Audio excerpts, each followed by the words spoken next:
Okay, so this week I read a journal article about growth goal setting. Growth goal setting is said to positively impact student perseverance as well as school attendance and homework habits. So, when students are taught with a growth goal setting method, they are more likely to attend school and they're more likely to get their homework done and turned in responsibly. However, this can be negatively impacted by socioeconomic status. Um, so it was about combating that in the classroom.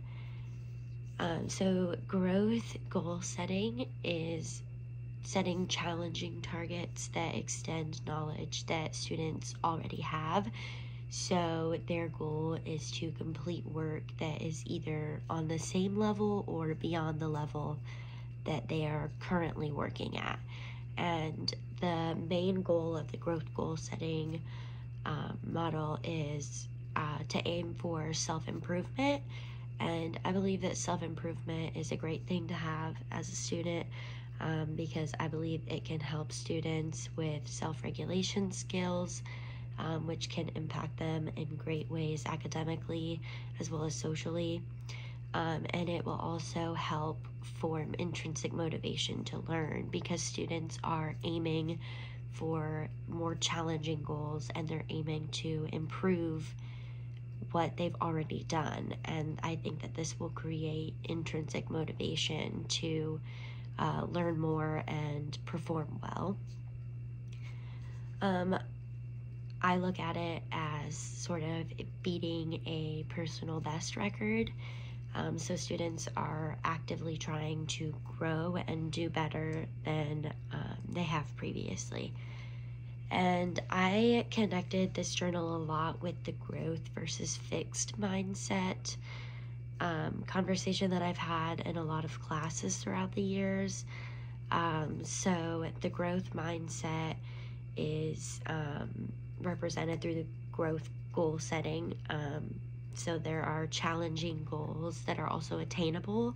So they're not out of reach for students, but they challenge students. And the growth mindset can help students believe that they can do well or they can improve on what they've already done. And then the fixed mindset is when students don't really believe that they can perform better than they are or can perform well at all. And I kind of connected the fixed mindset to learned helplessness. I think that sometimes when students feel like they can't do better, they're going to feel helpless. So that's another reason why growth goal setting is so important. And a big part of growth goal setting, or something that I think would make it more easily applicable in the classroom, is just the use of scaffolding or gradual release of responsibility. So, scaffolding, my personal favorite for this is the I do, we do, you do model. So that is when the educator models the activity for students, and then they do the activity along with students, and then eventually students do it on their own. And this also aligns with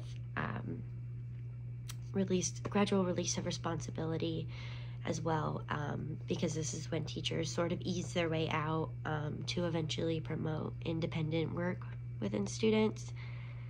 And I think that using these methods in the classroom helps set the growth goal setting because they build on prior knowledge, and this engages students. And I think that it's important that educators offer feedback that is meaningful and that will help students deepen their learning and their understanding. And then when students feel like they understand things, they're going to feel like they can do more challenging things. And I also think it's important that educators work alongside students and just offer affirmations and encouragement along the way as they shift responsibility onto students, because I think that this will help students feel supported and more prepared to take on challenging tasks. So I think that a good educator can really help set the growth goal setting atmosphere in the classroom and help students work toward more challenging goals.